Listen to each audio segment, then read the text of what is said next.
religious training of the strictest sense, the order of the Smith family was truthfulness.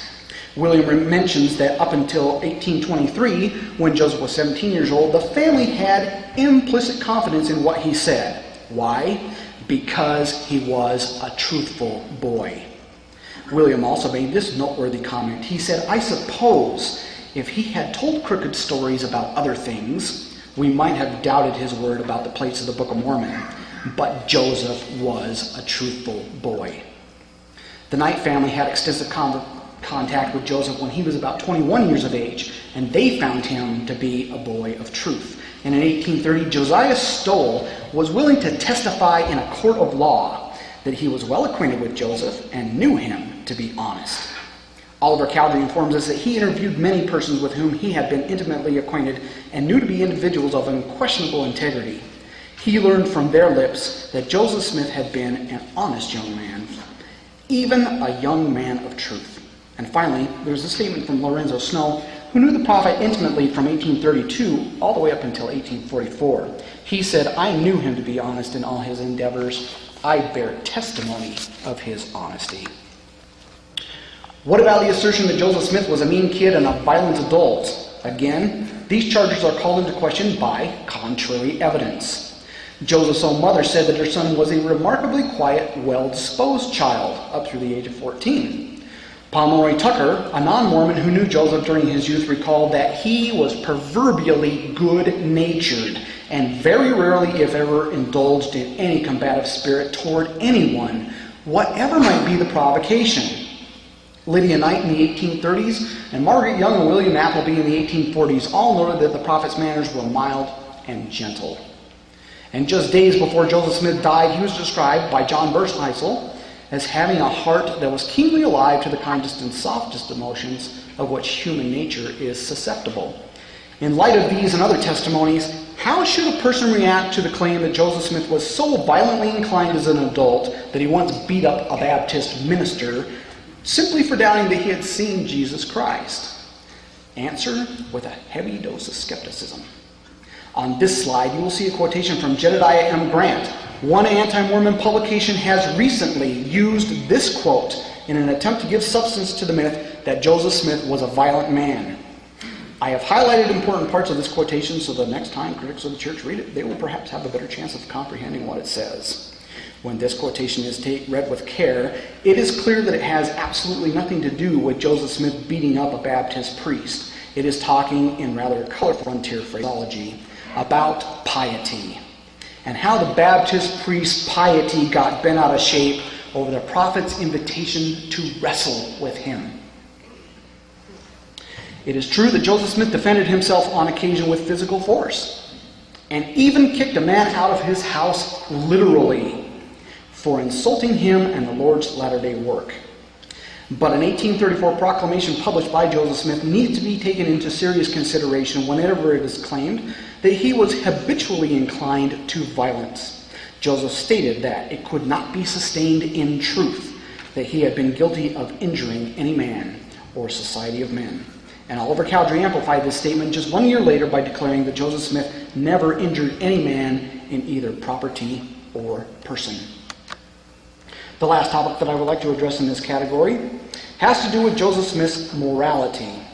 Some of the prophet's more unfriendly neighbors in the Palmyra, New York area claimed that during the time he lived in their midst, he was entirely destitute of moral character.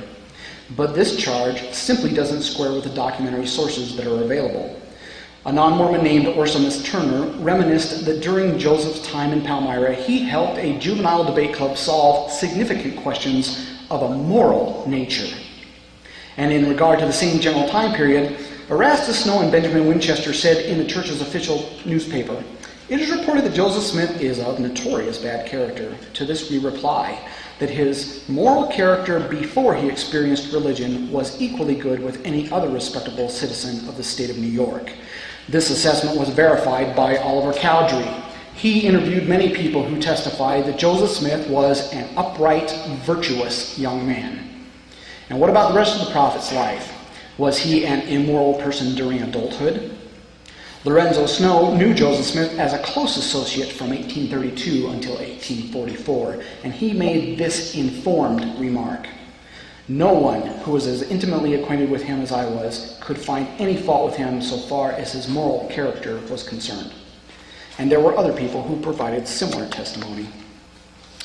Now, I have no doubt that when anti-Mormons look at all the preceding evidence regarding Joseph Smith's character, they will simply brush most of it aside, claiming that the statements made by Latter-day Saints cannot be taken with any seriousness because their views are biased.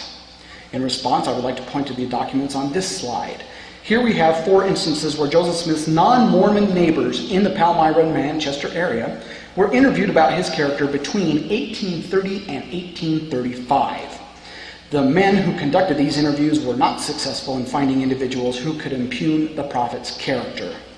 On the contrary, they found that even his enemies had nothing to say against his character, and they were informed that before Joseph Smith received the Book of Mormon plates, quote, "his character was as good as young men in general," unquote.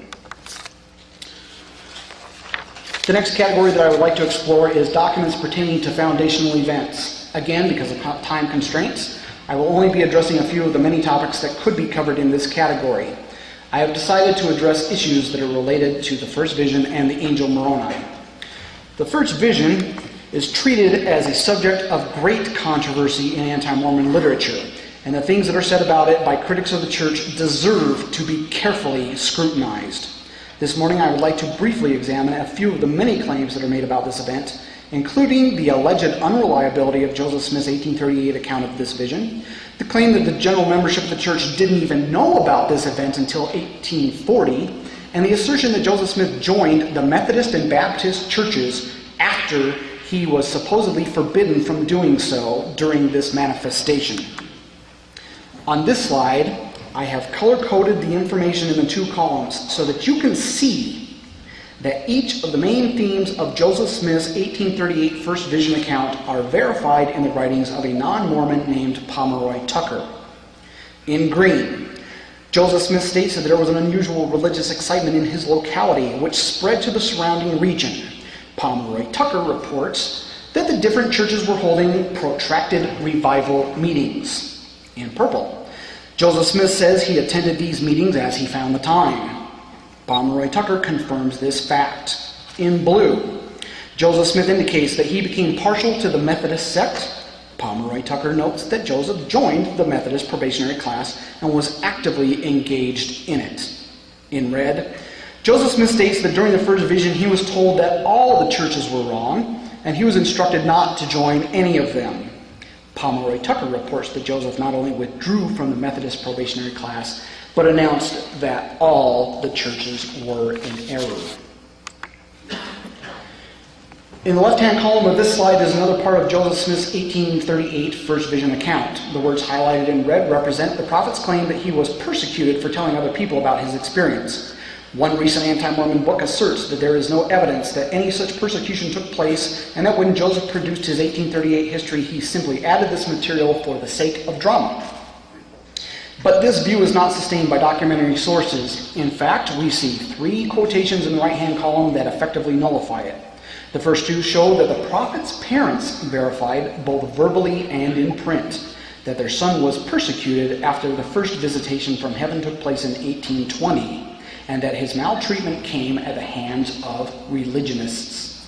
The third quotation is especially interesting because it reports the words of a non-Mormon neighbor of the Smiths who witnessed the reaction of one of these religionists. This neighbor relates that after the first vision occurred, a Presbyterian church leader came to her house and admonished her father not to let his family associate with the Smith boy any longer.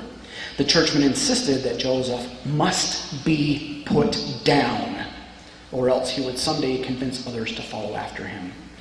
This certainly sounds like a form of persecution to me.